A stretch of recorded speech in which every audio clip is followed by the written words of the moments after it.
வணக்கம். இப்போ இந்த வீடியோ ப்ரெசன்டேஷனில் நம்ம எம்சிஎக்ஸ் நேச்சுரல் கேஸ் மார்க்கெட்டில் இன்றைக்கி எப்படி ட்ரேட் பண்ணலாம் அப்படின்றத பற்றி பார்க்குறதுக்கு முன்னாடி நேற்று மார்க்கெட்டில் என்ன நடந்தது, நம்ம என்ன எதிர்பார்த்தோம் அப்படின்றத பற்றி பார்க்கலாம். நீங்கள் பார்த்துட்டு இருக்குது நேச்சுரல் கேஸோட 7 நிமிஷம் கேண்டில் ஸ்டிக் சார்ட். இந்த கேண்டில் ஸ்டிக் தான் நேற்று மார்க்கெட்டோட ப்ரைஸ் ஓப்பனிங் 180க்கு கீழே ஓப்பன் ஆகிருக்கு நேச்சுரல் கேஸ் மார்க்கெட். நம்ம என்ன எதிர்பார்த்தோம்னா 182.6 ரெசிஸ்டன்ஸ் ஆச்சு. மார்க்கெட் டவுன் ட்ரெண்டுக்கு சாதகமாக இருக்கும்னு நினச்சோம். ப்ரைஸ் ஓப்பன் ஆனது மார்க்கெட் படிப்படியாக மேலே போய் 182 பக்கமாக போய் ரெசிஸ்டன்ஸ் எடுத்து 178.5 வரைக்கும் கீழே வந்து 79.4 க்ளோஸ் ஆகிருக்கு. சொல்லப்போனால் மார்க்கெட் மறுபடியும் டவுன் ட்ரெண்டுக்கு சாதகமாகவே அமைஞ்சிருந்தது. இன்றைக்கி மார்க்கெட்டோட ஓப்பனிங் 179 பக்கமாக ஓப்பன் ஆகிறதுக்கு வாய்ப்பு இருக்கிற மாதிரி வெளிநாட்டில் இருக்க நைமெக்ஸ் மார்க்கெட் வச்சு பார்க்குறப்ப தெரியுது. அந்த அடிப்படையில் மார்க்கெட் தொடர்ந்து டவுன் ட்ரெண்டுக்கு சாதகமாக இருந்து 176 அப்படின்ற அடுத்த டார்கெட்டை தொடர்ந்து எதிர்பார்க்கலாம்.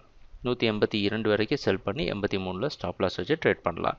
ட்ரேடிங் நடக்கிறப்ப பார்ப்போம் என்னென்ன மாற்றங்கள் வருதுன்னு. எங்கள் வீடியோ ப்ரெசன்டேஷனை தொடர்ந்து பார்த்துட்டு இருந்ததுக்கு மிக்க நன்றி, மகிழ்ச்சி, வணக்கம்.